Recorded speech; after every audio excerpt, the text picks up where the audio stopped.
Hi, everybody. This is Danny, and I want to welcome you to another edition of Life Group Live as we are now in our fifth week of Why Do You Believe? What You Believe. We're going to talk about why we can believe what the Bible has to say. How you doing, Travis? I am doing great Yeah. today.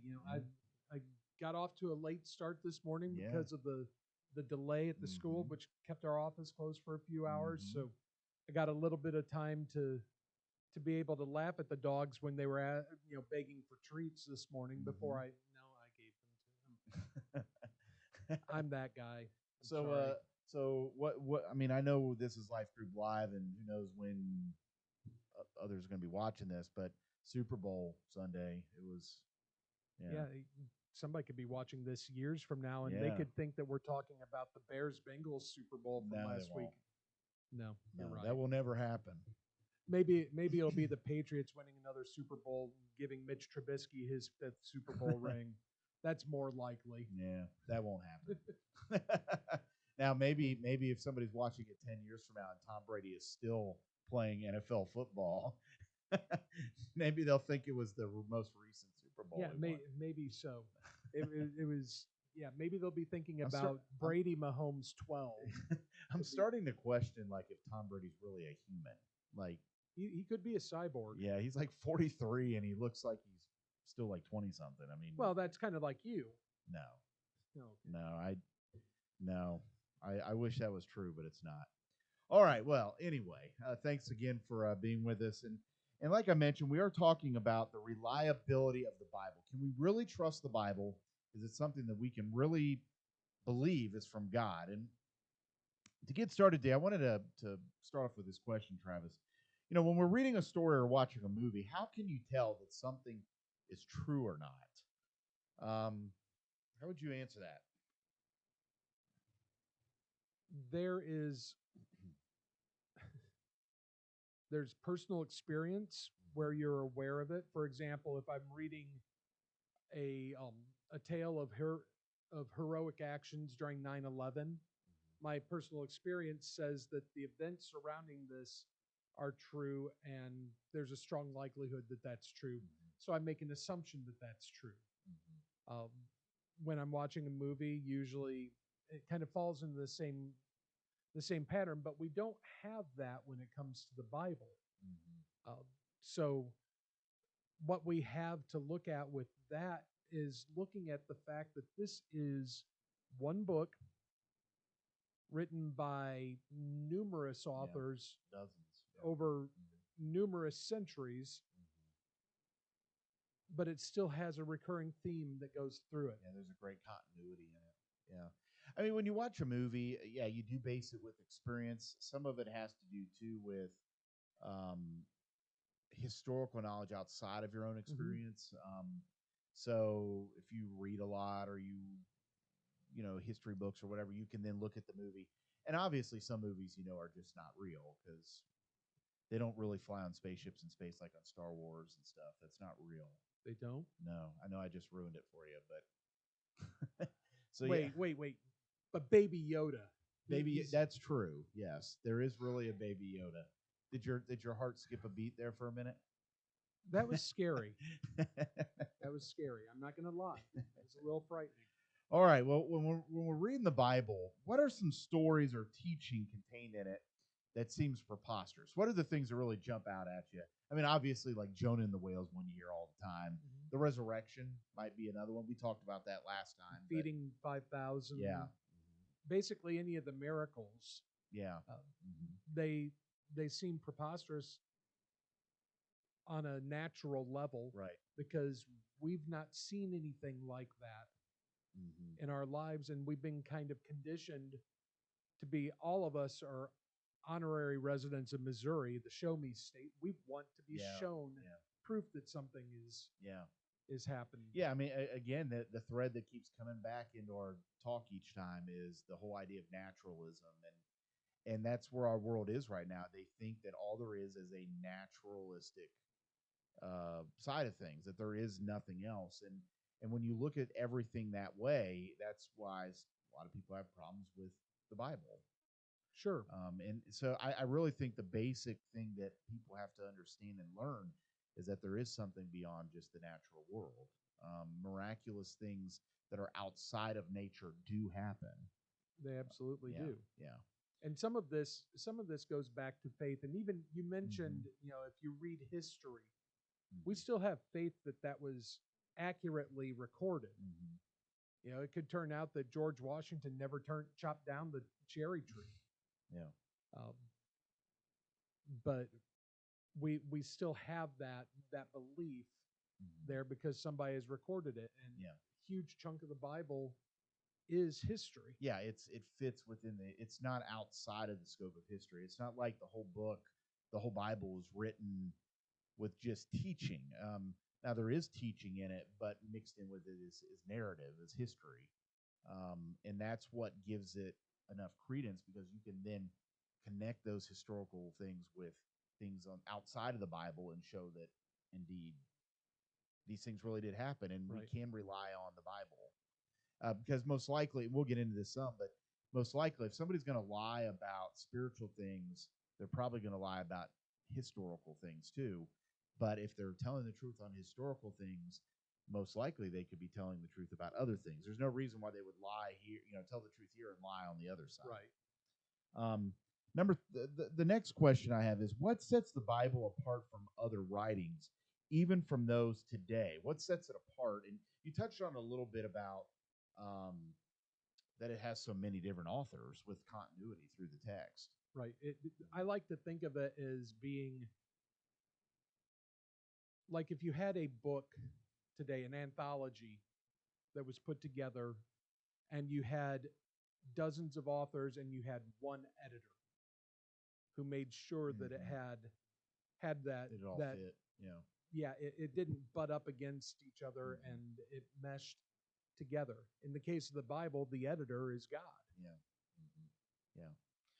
Well, let's get into some of the information, some of the facts that are out there that can help us make a fair, good conclusion on whether the Bible really is reliable.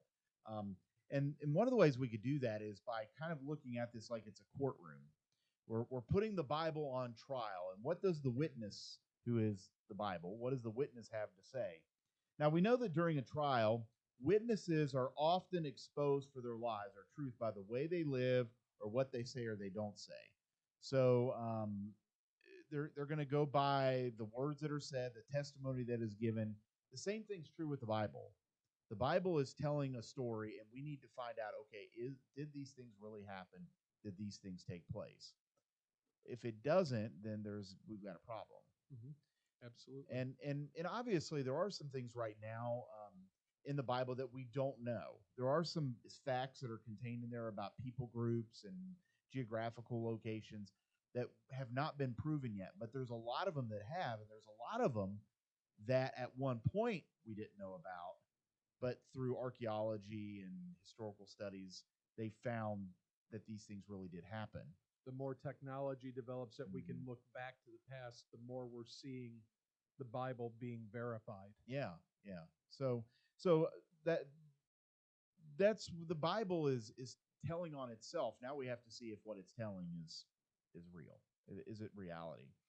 Now, another thing is we often see in today's trials, people are considered key either to the defense or the prosecution, and they are torn down by the opposing side because of some skeleton in their life. So you watch a trial, usually they'll pull something out from the past that then degrades the testimony of that person. So Right. if I'm on there testifying against someone and they come up and say, "Well, yes, but didn't you cheat on your taxes back 10 years ago?" Then they say, "Aha, you are not You're reliable." not a reliable Yeah, witness. you're not reliable. And that's even with the Bible too. If there's anything that pops up that says, "Aha, that's not reliable," that can really call into question whether the Bible is reliable. That it's something we should listen to and stake our lives on. Right? I mean, Yeah, yeah. that makes sense. Yeah. Um, so again, just as trials go today, the Bible is a witness to itself, and we have to judge whether that witness is true or not. So we are in a way today, and really, I think we have to continue to, and it's okay to do this because if God is true, which we know He is, but His word's going to stand. Right. So we should put it on trial because it's going to stand. It's going to stand the test of time. Um, so, what opinions? Here's another question for us, Travis. What opinions could one take about the witness of the Bible? What are some opinions you could have about its witness and its testimony? Well, there are a lot of people that have the opinion of it, whether it's factual or not, whether it's that because so much can't be proven Mm-hmm. that it's not reliable at all. Mm-hmm. Ignoring the fact that there are many aspects of it that are proven, Mm-hmm. and at the same time, nothing's really been disproven. Yeah.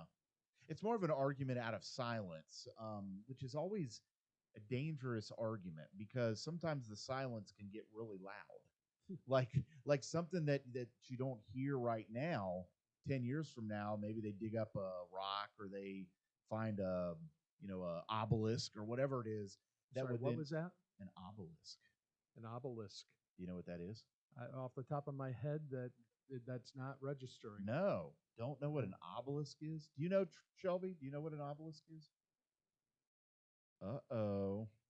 Oh, she doesn't know. Oh, Well, she's all right. unreliable. She She yes, li- we're not going to listen to her testimony anymore.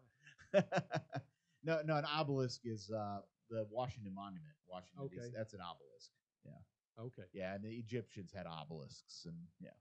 But anyway, they could find something that would then have information on it that would then prove the Bible. So trying to argue for something out of silence rather than trying to, like for instance, they if they found evidence that Moses and the Israelites didn't cross the Red Sea, and they were able to drain the whole Red Sea, and there was absolutely no evidence of it. No footprints, Yeah, no well, no, there wouldn't be Okay. any footprints probably. Just Yeah. All right. you ruined my You're just joke. giving me a hard time. All right. So yeah, I mean, the witness of the Bible is really, really important. It has to stand up and don't It make an absolutely argument does. out of silence. That's one of I think the most frustrating things for me as a pastor and someone who studies the word is you see so many people down the Bible without really any hard evidence to down it. It's just well, what about Jonah and the whale? That couldn't have but where's the evidence that it couldn't? I mean, show me. So I mean, it's an argument Right. out of silence, And there's nothing to say that just because it couldn't happen today, yeah, doesn't mean that God couldn't have supernaturally protected Jonah yeah, and yeah, caused that to happen. yeah. There is stories out there. I've read some accounts of people surviving in whales and whatnot. So I mean, I think it's entirely possible, even scientifically, but I'm not gonna go test that myself. So No. no, I'm not gonna take a trip out to like California and jump off the boat and say, "Okay, whale, swallow me." I want to see if Jonah was real, if that really happened or not. Yeah, I don't think that would be a good idea. No, that probably wouldn't. So, all right. Well, let's talk about the Bible and how it's a book that has no equal. There is no other book like it. We know that the Bible. You kind of touched on this, Travis. The Bible was written by over 40 authors. It's a lot of different people. It was written first. The Torah, the first 5 books of the Old Testament, it was written somewhere around 1100 BC, somewhere in that vicinity. So you're talking over 3,000 years ago is when it started to be written. And the last time that it was written was about 100 years after Christ died and resurrected. So you're talking a pretty big span there of what, about 1,200 or so years. Um, Pretty hard to tell a story that seems to make sense when it spans that much time with 40 different authors, wouldn't you say? And they didn't have email or texting to pass on No. their notes. No. These people that were writing this, generally, they might, by the time you're getting into the New Testament, they were familiar with the writings from the Old Testament, but not not in such a way to such a granular detail to where everything can line up the way it does. Yeah, yeah, yeah, yeah. It's really amazing the continuity of it, and the overall theme throughout the book is that God is reaching down to man, and then what is our response to God? We see that in the Old Testament. How did the Jews then respond to God choosing them as His nation that He would bring the Messiah from? And then, of course, the New Testament, as after Jesus has come and resurrected, what is our response to Him?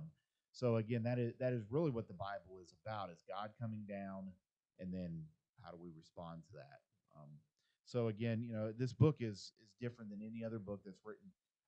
It's been published more than any other book by a long shot. It's been studied more than any other Yeah, book.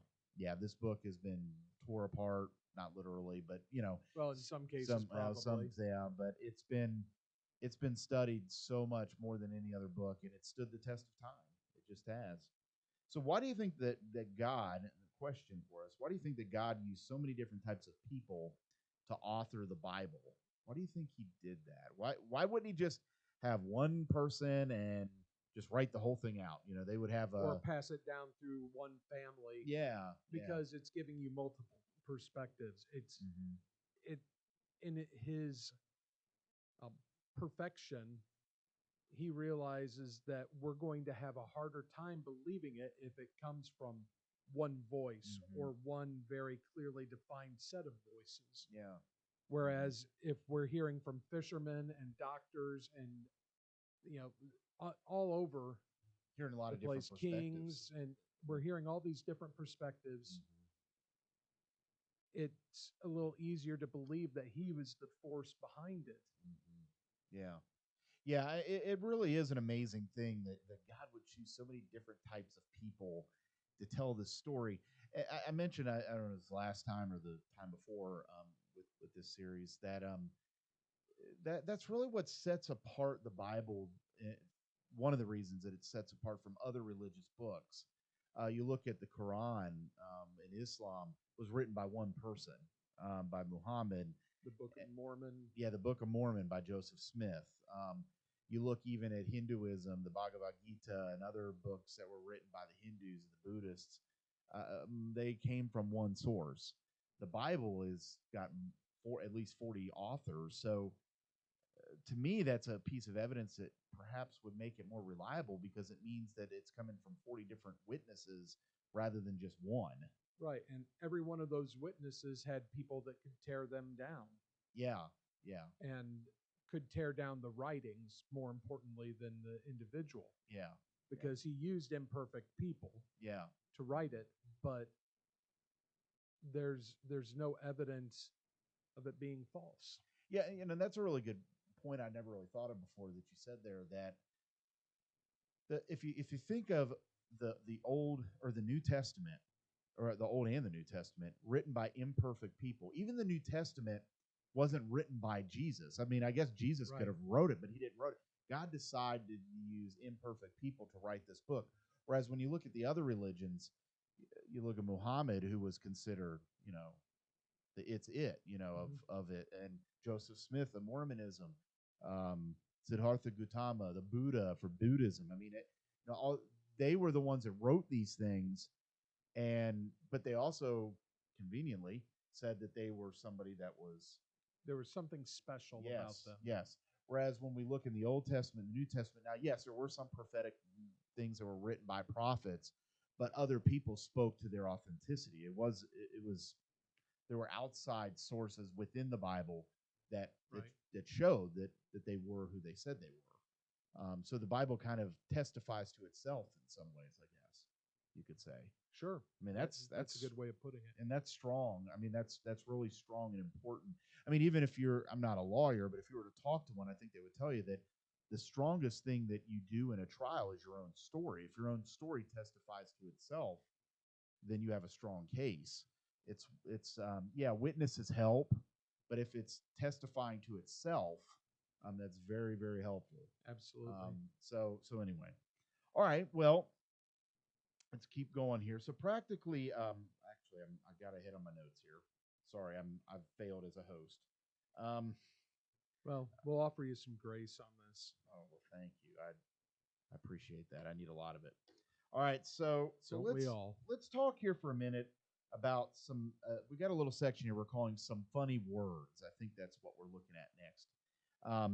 So there are some funny words that do pop up in all this. Actually, you know what? I got ahead of myself here, Shelby. I'm sorry.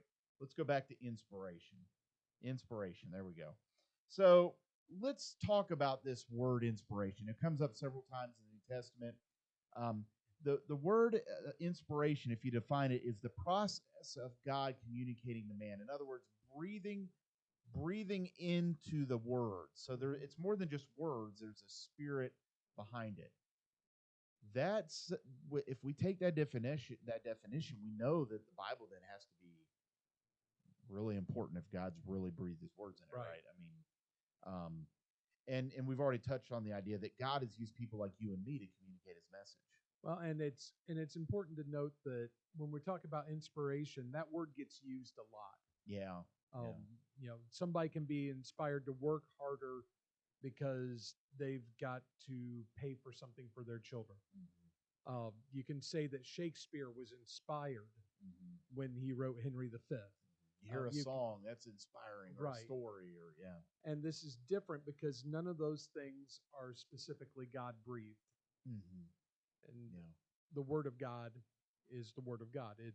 The Bible is God breathed. It is inspired 100% by Yeah. Him, whether it's the poetry, whether it's the history, whatever it is, whether it's just instruction, it is 100% Yeah. from God. Yeah. Yeah, and that's why this whole discussion we're having is so important, because if it's inspired by God, it's going to stand up. It's going to hold true. And if there's even as much as one section of it that was clearly and demonstrably not inspired by God, then that would call the entirety of the book, all 66 books, into question. Yeah. At the very least, if not disqualifying them from consideration. So there are different ways, though, that people view inspiration, and there's three primary ones. So one of the views of inspiration is what's called it's a verbal idea, and what that is that every word is inspired. So every word that we read in the Bible is inspired by God. Then there's a second one that's called plenary, and the idea is that the whole of the word is inspired without restriction. Okay, so Allows some artistic license yeah, from within the authors. some maybe even experiential things, stuff like that from the authors. And then the third one is what's in this one. I remember hearing about the first time, and it kind of never heard of this. It was called mechanical dictation. So let me go back through these three again with this in mind. All right. So the first one, the verbal idea is that when a person wrote it, when they were led by God to write it, every single word of that was inspired by God. And the second one, like you mentioned, is God inspired what they were writing, but they also added in some editorial comment to some degree. Okay. And then the last one is mechanical dictation. In other words, that God just kind of used their arm and wrote it out, and they didn't even engage in it. Like the prophet or whoever wrote it was sitting in a room when they were writing it, and they were just led along. They weren't. They were essentially a printer. Yes, yeah, they were a 10th century BC printer. Yeah. So, what are the pluses and the minuses? Would you say of each of those? I mean, um, Well, the starting with the second one, the plenary mm-hmm. philosophy, that would allow for explanation of some inconsistencies that may show up in the word, which inconsistencies doesn't mean inaccuracies because these are being written from perspectives. Yeah, different perspectives. Yeah, and so yeah, that would lead. I mean, in and of itself, that would lead to disqualify. If you believe in that, it's you can't really believe in the other two. Certainly can't believe that God wrote it in a literal fashion through each hand. Yeah, that's used here. Yeah, it's this one. This is where there's a lot of I don't know if disagreement's the right word, but there's just debate. Debate, different viewpoints on this. I mean, the problem that comes in with the plenary, each of them have some difficulties. The problem with the plenary is then how do you decide what is editorial and what is from God? That's where it gets difficult. But then again, though, too, with the verbal side of it, there are obviously, when you read it, there are places with poetry and stuff that are not meant to be taken literally, right? Which we're going to get into that here in a few minutes. But yeah, it's in the mechanical one. I can't agree with that at all. I mean, there's no doubt that God used people to write this out, and they wrote this affected by their own circumstances. Right. They had a role in this other than just being a tool. Yeah, yeah. So some other thoughts on inspiration. This idea is so important. Now there are some when they're talking about inspiration, they would say, okay, well the Bible is just we should only focus on theology. Anything that's talking about God, that is inspired, but other things not so much. So if it's talking about practice, I know one that's widely debated right now is the role of women in the church. Um, there would be some people that say, okay, that is inspired by God, that is God's rules, and there are others that say, well, wait a minute, that was what the social culture was of the first century or Right. whatever century that they're reading from in the Bible, there in the book of the Bible or whatever. Um, so again, there are some people who would say not so much about practice; it's about theology. Again, there's problems with that because who chooses what? Right. Another one is they would say is um, that these are thoughts only that they aren't necessarily commands or just kind of ideas for us about God. Which to me, I'm like, well, then why even read it if it's just an opinion? Right. I mean, in my opinion, The world's got enough editorials. I could go out and write my own Bible tomorrow and say, God's some alien from the planet wherever. I mean, but which is kind of what Anyway. yeah, a certain guy I know that started a religion here in the United States sort of did. Anyway, all right, I won't go there. But and then there are some people who use this phrase. They would say that the Bible contains the Word of God.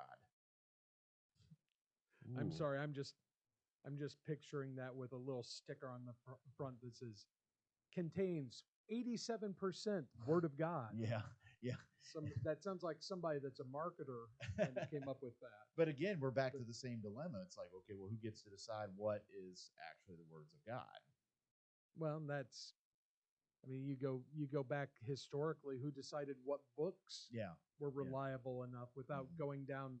We could make this podcast into a Oh yeah, 12-volume yeah, anthology just on this topic. yeah, yeah. Um, Mm. that it, the fact of the matter is that we don't know. No. That is one thing that we cannot say for certain Hmm. as to why or exactly how this is laid out. Yeah, yeah. We can look at the Bible, though, I think, and in confidence state that God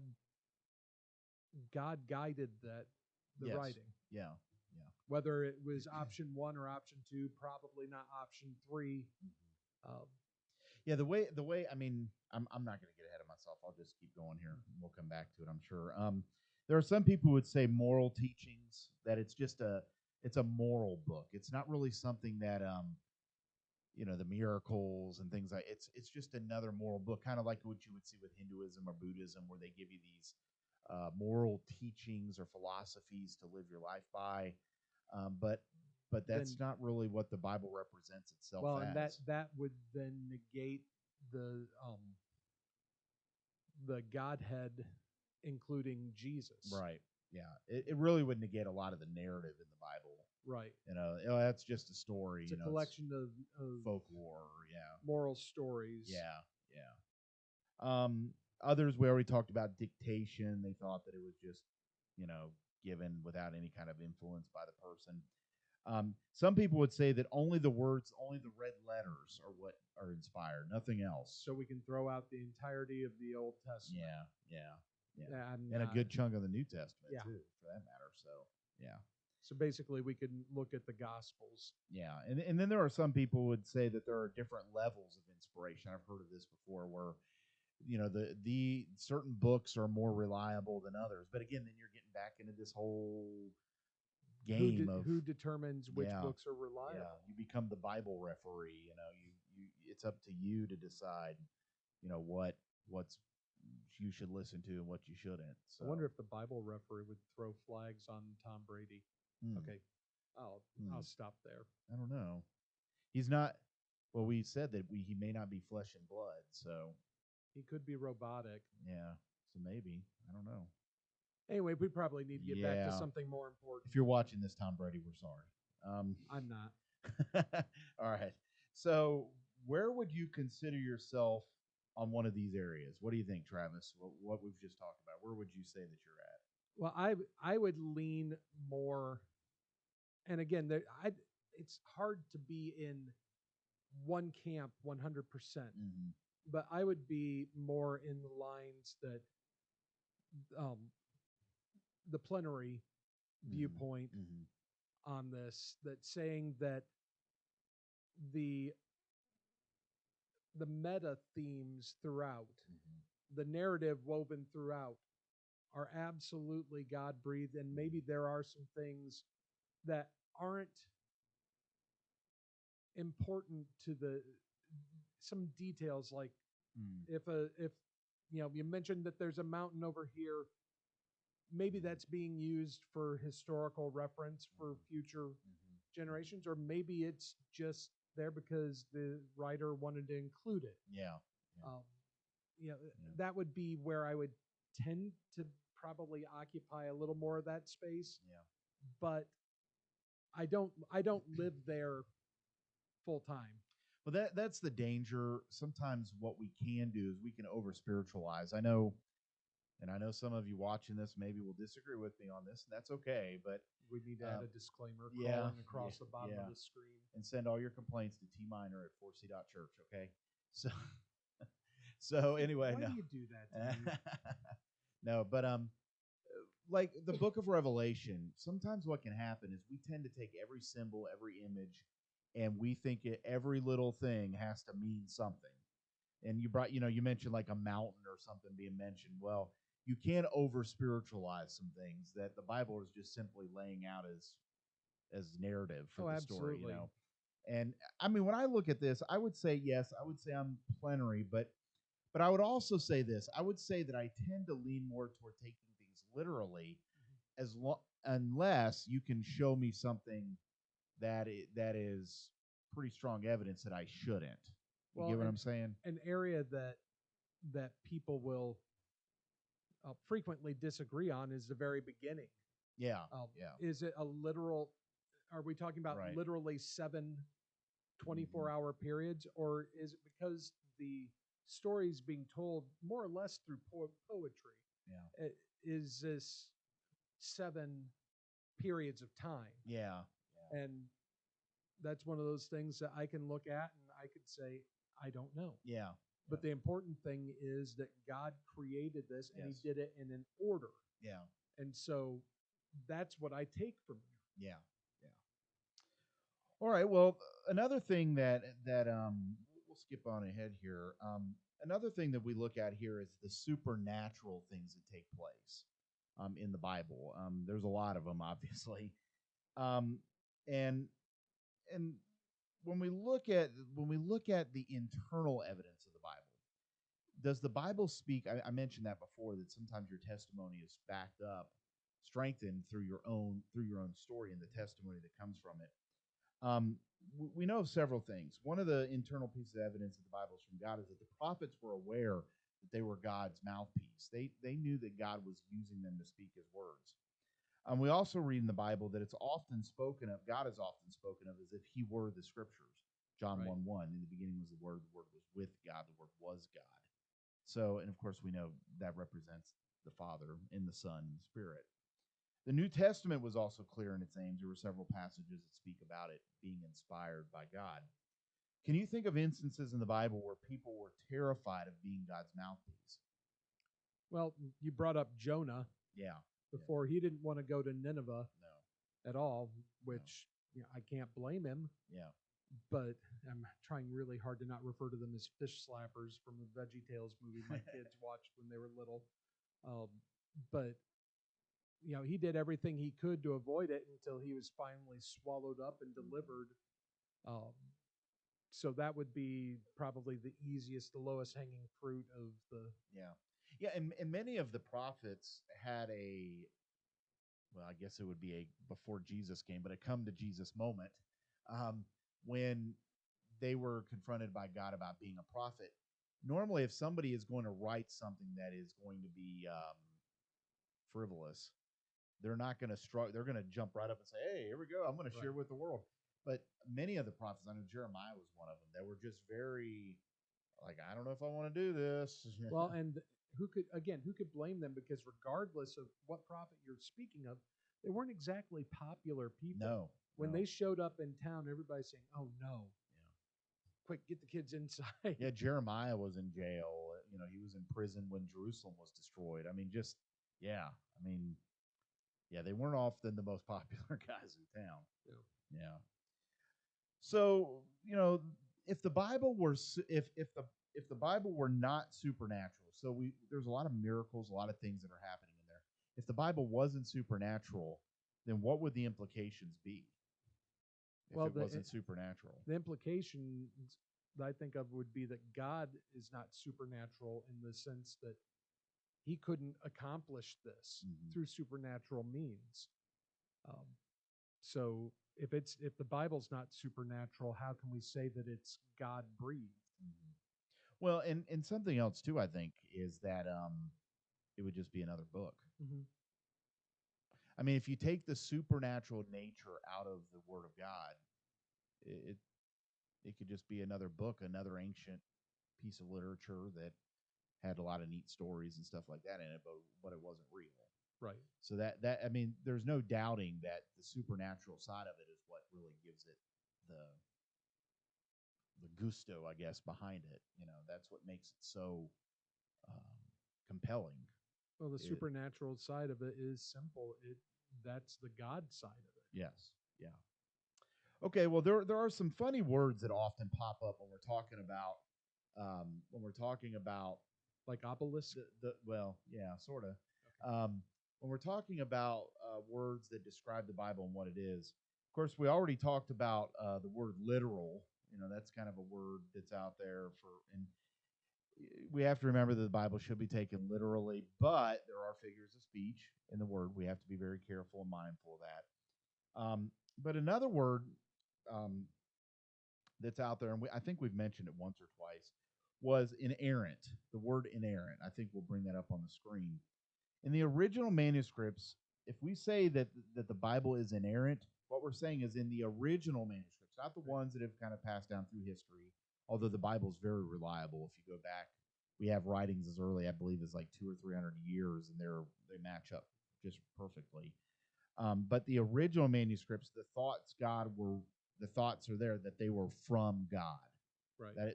That's what inerrant means. Um, and while we may believe that the Bible is perfect, there are some human devices in it. We talked about that. Like for instance, it speaks of things as they appear, like the rising of the sun. Obviously, back then they didn't know all the scientific things about the Earth rotating and whatnot. Right. So some people want to say, well, there you go. That shows that they didn't know what they were doing because the sun doesn't rise. It's the rotation of the Earth. Well, clearly our meteorologists also don't Well, know what they're talking about then, because they tell me every morning what time the sun's going to rise. well, and another thing too is that there are areas in the Bible where it talks about the rounding of numbers, like the feeding of the 5,000. Does that mean that there was literally 5,000 people there? Probably not. There was, Right. but it was around that vicinity of Right. It people. gives us an idea that Yeah. there was a massive number of people. Yeah. So again, inerrancy that what God is teaching is in the book is there, but that doesn't mean that every single little word and detail is is literal Right. in the sense that that's exactly what it is. So I think that's important. So why is I'll ask you here, Travis, why is inerrancy important, and what are its implications? Well, we keep kind of going back to this, but inerrancy is important in the concept that God inspired these Mm-hmm. writers. Mm-hmm. And without his inspiration, there would be errors. Yeah, If I asked you to write down everything you did yesterday and asked you to do that today, do you think there's a chance you would miss some things? probably. Yeah. And the same thing with me. I would Mm-hmm. miss a lot of things. Yeah. Yeah. And or some things might get twisted around. When I went to Meyer to pick up my prescription and I walked through there, I might talk about how I stopped to consider buying some donuts and they were, chocolate glazed, but in Mm-hmm. reality, oh wait, no, they were actually raspberry Mm-hmm. filled. Yeah. Oh, You Doesn't know, really that it, change it the doesn't the change the story. story. Yeah, And yeah. the inerrance, though, is the fingerprints of God on the Hmm. story. Yeah, yeah. Yeah, inerrancy is so important. I mean, if we don't believe that God has inspired it and these aren't his words, then why do we read it? I mean, if it's just another suggestion, then That's one opinion's no better than the other, I guess you could say. All right. So what I'm going to do is we'll just go ahead and skip ahead to the last couple of questions here, and well, I'm just going to end us with this question here today, Travis. Um, so practically speaking, why is it important? Why is it important to determine if the Bible is God's word? Why is this? Why is it important to know this that it's really true, practically speaking? because that's the foundation of our faith. If it's just another good book, more moral teachings, if it's not God inspired, then Yeah. like you said, why read it? Why Right. base our lives Yeah. on that and spend so much of our lives studying it to know it? Because it's just Well, in our lives are revolving around it, or at least it should, as Christ followers. That Mhm. the way we live, the way we interact, the hope we have for eternity. I mean, all these things are affected by whether the Bible's reliable or not. And unfortunately, sometimes as Christians, we can be a little brain dead in the sense that we just take it for granted and don't really look at. I mean, we're putting our lives on this. right, I mean, I think of that myself in pastoral ministry. I'm like, I started in ministry when I was like 18 years old. I mean, I've been in it now for what, 23 or 4 years, 5 years, and my whole life I'm spending on this. right. I mean, and I plan to do that until the day I die. So I should probably investigate this to make sure that I'm not just living a lie with this life Well, that I sure. have. So What would happen if 35 years from now there was proof yeah, that came out that this is all just myth? yeah, yeah, yeah. Then you would reevaluate some things. Right. Yeah. So all right. Well, with that, it was a good discussion, Travis. Thanks for sharing again today. Thank you for joining us today here on our latest edition of Life Group Live. We've got three more uh, sessions with this, and we'll look at some things over the next several weeks. We hope you've enjoyed it. I know we have. And until next time, we will see you then.